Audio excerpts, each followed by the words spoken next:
आपने टमाटर के पौधों को ग्रो किया है क्या कभी?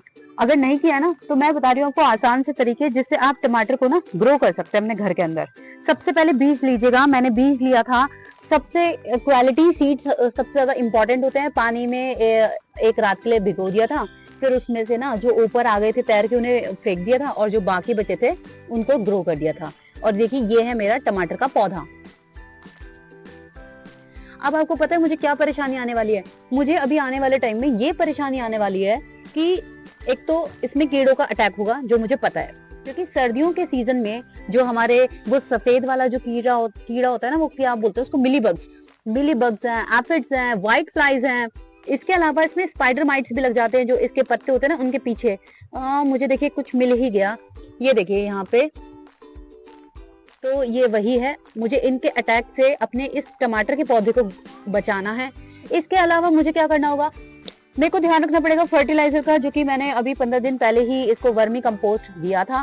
चाय की पत्ती मैं 1 हफ्ते में 1 बार इस अपने पौधे को दे देती हूँ। ज्यादा मैं दूंगी नहीं, क्योंकि अगर इस टाइम पे मैं ज्यादा दूंगी तो जो इसकी जड़ें हैं वो बहुत तेजी से जलने लग जाएंगी और सड़न पैदा हो जाएगी, फंगस लगने के इश्यूज हैं। इसके पास मैंने एक काम ये किया हुआ है कि इसके पास मैंने ना तुलसी के पौधे को लगाया है, क्योंकि जो तुलसी का पौधा होता है इसके अंदर एंटीबैक्टीरियल और एंटीऑक्सीडेंट्स बहुत ज्यादा होते हैं।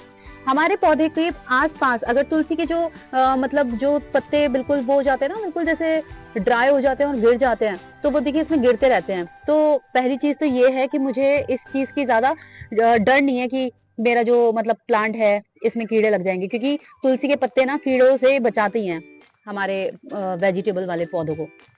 इसके अलावा मैं चलिए शुरू कर लेती हूँ अपना जो मेरे पेस्टिसाइड्स हैं जो मैं अपने प्लांट को देती हूँ वो बनाना सीख लेते हैं। शुरुआत करते हैं। तो सबसे पहले मैंने ले लिए स्प्रे बॉटल। अब इसमें मैं मतलब पूरा पानी डाल दूंगी। 1 लीटर की है मेरी बॉटल, तो इसमें 1 लीटर पानी मैं डाल देती हूँ। अब इसमें हम पानी डाल देते हैं।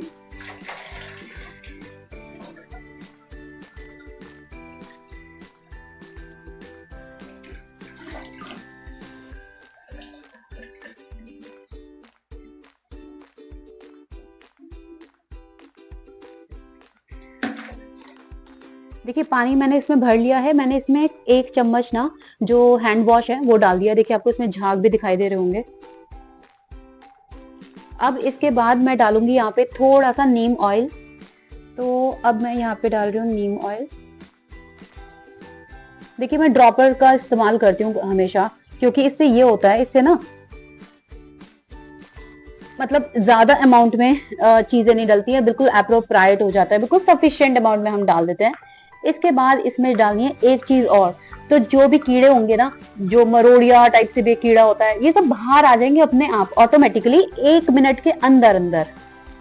सबसे इंपॉर्टेंट बात तो मैं भूल ही गई आपको बताना, जो ये फिटकरी आपको दिखाई दे रही है ना, तो हम फिटकरी को ले लेंगे। फिटकरी का जो मतलब मेरे पास तो पाउडर है, तो इसको आप तोड़ के पाउडर भी बना सकते हो, और इसको कम से कम आधा चम्मच अपने इस सॉल्यूशन में डाल देंगे।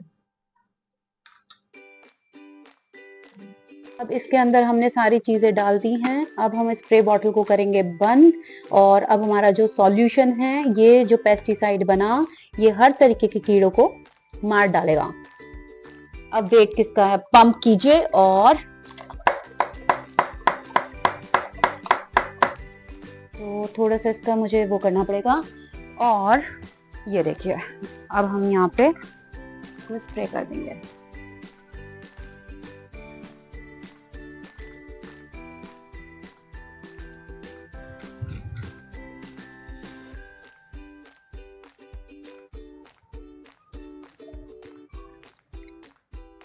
तो मैंने अपने इस टमाटर के पौधे के अंदर देखिए सारी चीजें डाल, मतलब पेस्टिसाइड हम लोगों ने डाल दिया है। तो इस तरीके से पेस्टिसाइड डालिए और अपने टमाटर के पौधों को आप स्वस्थ रख सकते हैं। इवन ये सॉल्यूशन आपके पास गुड़हल का पौधा है, चाहे तो आपके पास चंपा का पौधा है, चाहे तो आपके पास मनी प्लांट है, चीकू का पौधा है, अरीका पाम है, अपने किसी भी पौधे के लिए इस पेस्टिसाइड का आप इस्तेमाल कर सकते हैं। ध्यान रखिए 1 महीने में 1 बार ही इसका इस्तेमाल कीजिए। ऐसे नहीं कि आप रेगुलर इसको बार बार यूज करते जा रहे हैं। भले ही आप अगर ऑर्गेनिक भी चीजें इस्तेमाल कर रहे हैं, तो उसके एक्सेसिव यूज से आप अपने प्लांट को खराब कर देंगे। क्योंकि हमारी जो सॉइल होती है, इसका जो पीएच लेवल है वो डिस्टर्ब हो जाता है। अगर हम केमिकली अपने पेस्टिसाइड का इस्तेमाल करेंगे तो सोचिए उससे सॉइल के ऊपर क्या इफेक्ट पड़ता होगा। तो जो हमारी सॉइल फर्टाइल थी वो हमारी सॉइल कन्वर्ट हो जाती है, इनफर्टाइल हो जाती है, अनुपजाऊ हो जाती है। तो ऐसे में आप सबको ध्यान रखना पड़ेगा कि अपने जो बालकनी में या आपने जहां भी पौधे लगाए हुए हैं वहां पे इस्तेमाल कीजिए ऑर्गेनिक पेस्टिसाइड का। तो वेजिटेबल वाले आपके जो प्लांट्स हैं, चाहे आपके फ्लावरिंग वाले प्लांट्स हैं, फ्रूटिंग वाले प्लांट्स हैं, इन सभी के लिए, या चाहे आपकी हर्ब्स हैं, इन सब के लिए इस्तेमाल कीजिए आप नेचुरल पेस्टिसाइड का। वीडियो आपको कैसा लगा मुझे जरूर बताइएगा, लाइक और शेयर कीजिएगा। और आप थैंक्स बटन के थ्रू भी गार्डन गपशप को सपोर्ट कर सकते हैं।